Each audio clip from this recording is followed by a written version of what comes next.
MLC పదవుల కోసం చాలామంది కాంగ్రెస్ నేతలు ఆశలు పెట్టుకున్నారా? ఉన్న 6 పదవుల కోసం 60 మంది పోటీ పడుతున్నారా? నాకే ఇవ్వాలని ఇటు రాష్ట్రంలో అటు జాతీయ స్థాయిలో పైరవీలు మొదలుపెట్టారా? ఇంతకీ ఆ 6 అదృష్టవంతులు ఎవరు? అధిష్టానం ఎవరి వైపు మొగ్గు చూపనుంది?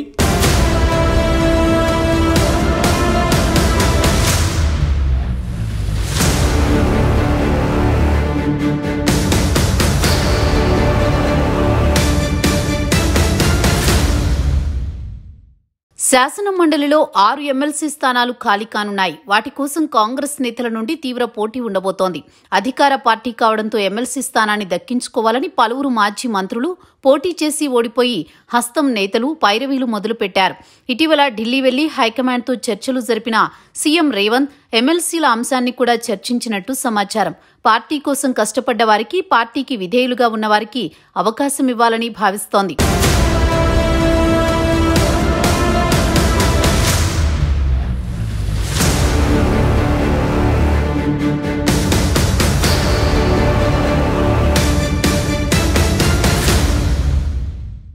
తాజాగా జరిగిన ఎన్నికల్లో 4 ఎమ్మెల్సీలు ఎమ్మెల్యేలుగా పోటీ చేసి గెలుపొందారు.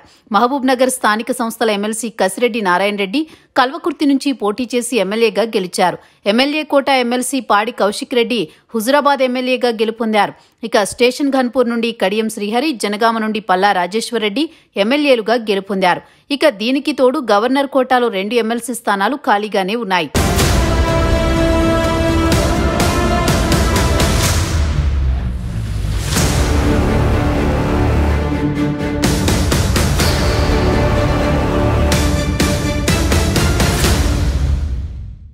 ప్రస్తుతం మండలిలో 30 మంది బీఆర్ఎస్ ఎమ్మెల్సీలు ఉన్నారు. కాంగ్రెస్ పార్టీ ఎమ్మెల్సీగా జీవన్ రెడ్డి ఒక్కరే ఉన్నారు. మండలిలో పట్టు కోసం బలమైన వాగ్ధాటి కలిగిన నేతలను ఎమ్మెల్సీలుగా ఎంపిక చేయాలని కాంగ్రెస్ భావిస్తోంది.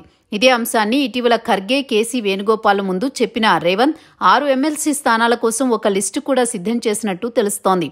అధికార పార్టీ కావడంతో కాంగ్రెస్ నుండి ఎమ్మెల్సీ పదవి దక్కించుకోవడం కోసం పలువురు కీలక నేతలు సైతం ప్రయత్నాలు చేస్తున్నారు. ఇటు రాష్ట్ర స్థాయిలోనే కాకుండా జాతీయ స్థాయిలో సైతం లాబియింగ్ చేస్తున్నారు. పార్టీ టికెట్ ప్రకటించి బీఫామ్ ఇవ్వకుండా ఆపేసిన చిన్నారెడ్డికి ఎమ్మెల్సీగా అవకాశం ఇద్దామని పార్టీ భావిస్తోంది.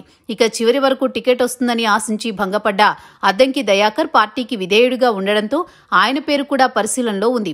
ఇక కీలక నేతలైన వర్కింగ్ ప్రెసిడెంట్ మహేష్ కుమార్ గౌడ్, కాంగ్రెస్ ఉపాధ్యక్షుడు వేం నరేందర్ రెడ్డి, మాజీ MLA Eravathri Anil Kumar, protocol chairman Harkara Venugopal, ST cell chairman Bellaiah నాయక్లతో పాటు పోటీ చేసి ఓడిపోయిన షబ్బీర్ అలీ, మధుయాష్కి, అజహరుద్దీన్, ఫిరోజ్ ఖాన్, అంజన్ కుమార్ యాదవ్, తీన్మార్ మల్లన్న, సినీ నిర్మాత బండ్ల గణేష్ పేర్లు కూడా పరిశీలనలో ఉన్నాయి.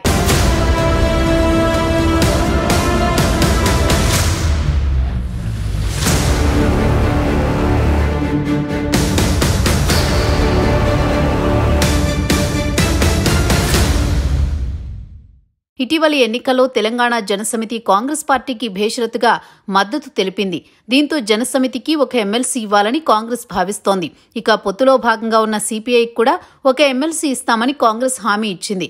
ఇక ఈ 10 సంవత్సరాల నుండి కేసీఆర్ పాలనలోని లోపాలను విమర్శిస్తూ, నిజాలను ప్రజలకు వివరిస్తూ పరోక్షంగా కాంగ్రెస్ గెలుపుకు దోహదపడ్డ అందెశ్రీ, ఆకునూరి మురళి లాంటి వాళ్ల పేర్లు కూడా ఎమ్మెల్సీ స్థానం కోసం పరిశీలిస్తున్నారు. ఉన్న 6 ఎమ్మెల్సీ ఖాళీ స్థానాల కోసం 10ల సంఖ్యలో పోటీ ఉంది. వీటిని భర్తీ చేసే క్రమంలో హైకమాండ్ సామాజిక సమీకరణాలు దృష్టిలో పెట్టుకోనుంది. ఇక ఈ 6 అదృష్టవంతులెవరో చూడాలి మరి.